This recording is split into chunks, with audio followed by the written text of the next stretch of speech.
아이러니하게도 현재 포르투갈을 바라보는 시선 가운데 적지 않은 의견은 팀 성적이 크리스티아노 호날두의 출전 시간을 얼마나 효율적으로 관리하느냐에 달려있다는 평가입니다.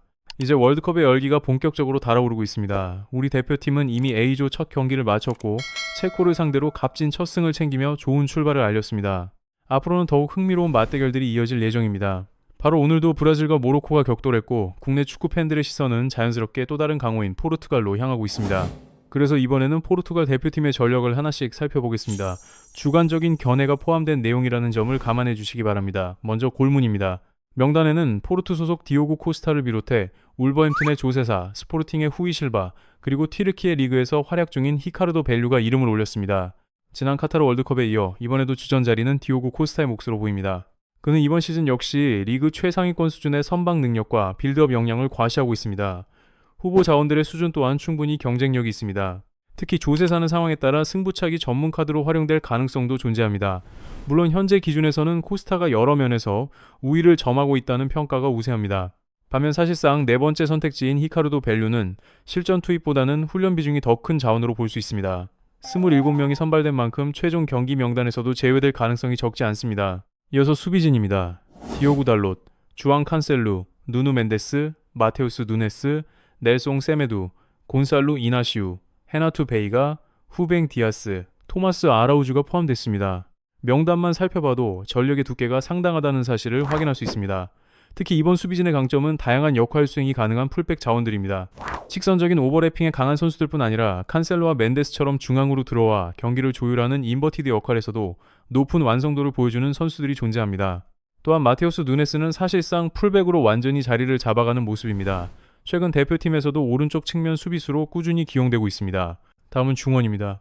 브루노 페르난데스, 비티냐, 주앙 네베스, 사무 코스타, 후백 네베스, 그리고 베르나르두 실바가 발탁됐습니다. 이 포지션은 굳이 길게 설명할 필요가 없을 정도입니다. 미드필드 구성만 놓고 평가한다면 세계 최고 수준이라고 말해도 과장이 아닙니다.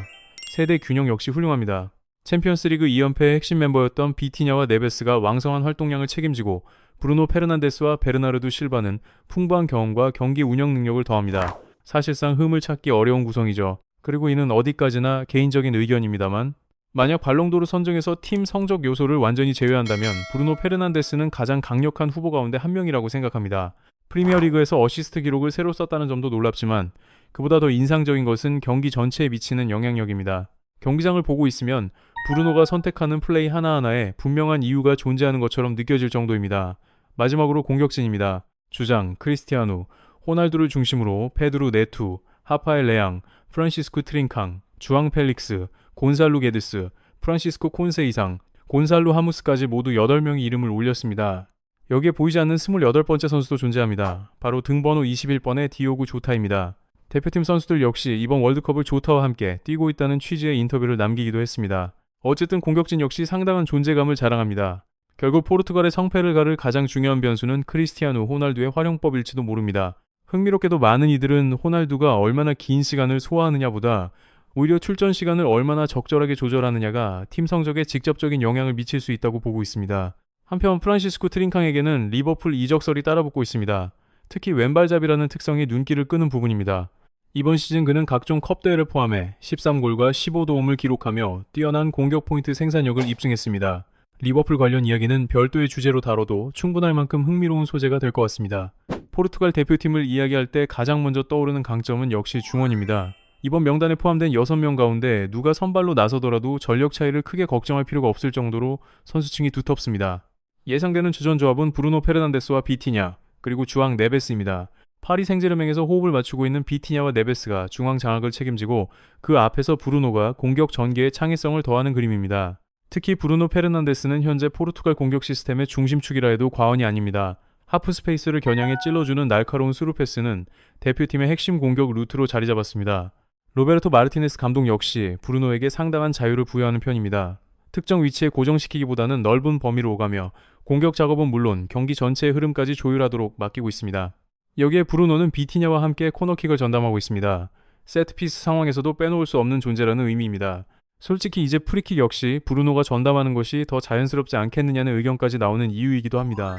베르나르두 실바 역시 포르투갈 중원의 경쟁력을 높이는 핵심 카드입니다. 중앙뿐 아니라 측면 역할까지 수행할 수 있기 때문에 전술적 가치가 매우 높습니다. 하지만 포르투갈을 바라보는 현지 여론에는 우려도 존재합니다. 그 중심에는 로베르토 마르티네스 감독이 있습니다. 뛰어난 선수단에 비해 감독의 역량이 충분히 따라가지 못한다는 비판이 꾸준히 제기되고 있는 것입니다. 마르티네스는 결과를 우선시하는 실리형 지도자로 평가받습니다.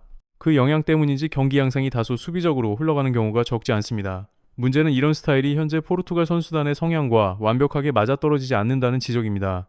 물론 성과가 없었던 것은 아닙니다. 포르투갈은 마르티네스 체제 아래에서 네이션스리그 정상에 올랐습니다. 다만 대회의 위상이 월드컵이나 유로에 비해 낮다는 이유로 평가절하되는 경우도 존재합니다. 또 하나의 불안 요소는 중앙 수비진입니다. 곤살로 이나시우와 후뱅 디아스가 선발 조합을 이룰 가능성이 높게 점쳐집니다. 후뱅 디아스가 세계 정상급 센터백이라는 사실에는 의심의 여지가 없습니다. 다만 이번 시즌 맨체스터 시티에서 기대에 못 미치는 모습을 보인 것도 사실입니다. 후보 자원 역시 완벽하다고 보기는 어렵습니다. 물론 헤나투 베이가는 이번 시즌 비아레알에서 인상적인 활약을 펼쳤습니다. 특히 공중볼 대응 능력이 크게 향상됐다는 평가를 받고 있습니다. 그러나 베이가를 제외하면 확실한 대체 자원을 찾기 어렵다는 점은 부담입니다. 후백 네베스가 필요에 따라 센터백 역할을 수행할 수는 있지만 수비 안정성이 충분히 보장된다고 단언하기는 쉽지 않습니다. 그리고 결국 모든 시선은 다시 크리스티아노 호날두에게 향합니다. 이번 대회는 그의 통산 6번째 월드컵 무대입니다. 본인 스스로도 마지막 월드컵이 될 가능성이 높다고 언급한 바 있습니다. 하지만 상대가 호날두라는 점을 생각하면 쉽게 단정하기도 어렵습니다. 분명한 것은 아직도 득점력만큼은 건재하다는 사실입니다. 그는 2023년 알라스르 이적 이후 148경기에서 129골과 23도움을 기록했습니다.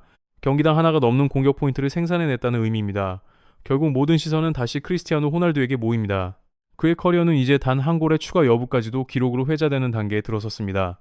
지금까지 그의 클럽 득점을 정리하면 스포르팅에서 4골, 맨체스터 유나이티드에서 136골, 레알 마드리드에서 450골, 유벤투스에서 101골, 그리고 알라스르에서 129골을 기록했습니다. 여기에 포르투갈 A매치 143골까지 더하면 총 963골이라는 경이로운 숫자가 완성됩니다. 일부 매체에서는 통산 득점을 971골로 집계하기도 합니다. 무엇이 포함되고 제외됐는지 기준이 조금씩 달라 발생하는 차이로 보입니다. 정확한 기준에 대해서는 여전히 의견이 엇갈리고 있습니다. 하지만 월드컵 무대에서의 호날두는 늘 다른 얼굴을 보여왔습니다. 통산 8골을 기록하긴 했지만 토너먼트의 결정적 순간에서는 아직 득점이 없다는 점이 계속해서 따라붙는 평가입니다. 최근 들어서는 경기력 전반에 대한 의문도 적지 않습니다. 일부 팬들은 오히려 선발 출전보다는 활용 방식 자체를 재설계해야 한다는 목소리까지 내고 있습니다. 물론 그를 완전히 대체할 자원이 있는 것도 아니라는 현실적인 문제도 존재합니다. 결국 호날두는 포르투갈 대표팀에서 장점이자 동시에 논쟁의 중심이 되는 존재입니다. 그의 출전 시간을 어떻게 조정하느냐가 무엇보다 중요한 변수로 떠오르고 있습니다. 개인적으로도 매 경기 선발 출전은 오히려 효율을 떨어뜨릴 가능성이 있다는 분석이 많습니다. 그래서 마르티네스 감독의 선택이 더욱 중요해지는 구간입니다. 포르투갈의 기본 전술은 4-3-3을 기반으로 하지만 경기 상황에 따라 4-2-3-1 형태로 변형되기도 합니다. 빌드업 안정성을 확보하기 위한 선택입니다. 골키퍼는 디오고 코스타가 맡고 포백은 왼쪽부터 누누 멘데스, 곤살로 이나시우, 후뱅 디아스, 주앙 칸셀루가 구성할 가능성이 높습니다. 중원에는 비티냐와 주앙 네베스가 3선에서 균형을 잡고 그 위에서 브루노 페르난데스가 공격을 설계하는 구조입니다. 좌우 측면에는 하파엘 레앙과 프란시스쿠 트린캉이 배치되고 최전방에는 크리스티아노 호날두가 선발로 나설 것으로 예상됩니다. 상황에 따라 넬송 세메드가 오른쪽 풀백으로 들어오며 수비 밸런스를 조정할 가능성도 있습니다. 또한 측면 자원으로는 프란시스쿠 콘세 이상, 페드루 네투 등 다양한 선택지가 존재합니다.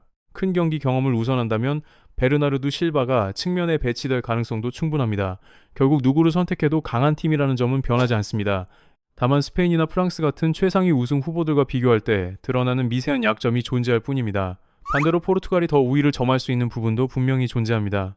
이번 대회에서 포르투갈은 K조에 속해 콩고 민주공화국, 우즈베키스탄, 콜롬비아와 차례로 맞붙게 됩니다. 콩고 민주공화국의 피파 랭킹은 46위이며 핵심 선수는 뉴캐슬 소속 요한 위사입니다.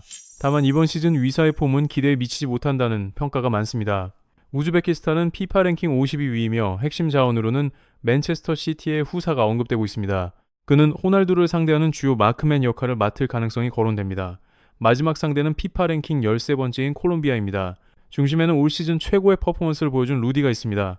그의 컨디션을 고려하면 한 명의 풀백만으로는 제어가 쉽지 않기 때문에 후뱅 디아스와 주앙 네베스의 협력 수비가 매우 중요한 변수가 될 전망입니다. 이렇게 포르투갈 대표팀 전력을 전반적으로 살펴봤습니다. 여러분은 이번 대회에서 포르투갈의 우승 가능성을 어떻게 보시나요? 끝까지 시청해주셔서 감사합니다. 구독과 좋아요는 큰 힘이 됩니다. 댓글로 여러분의 생각도 남겨주세요.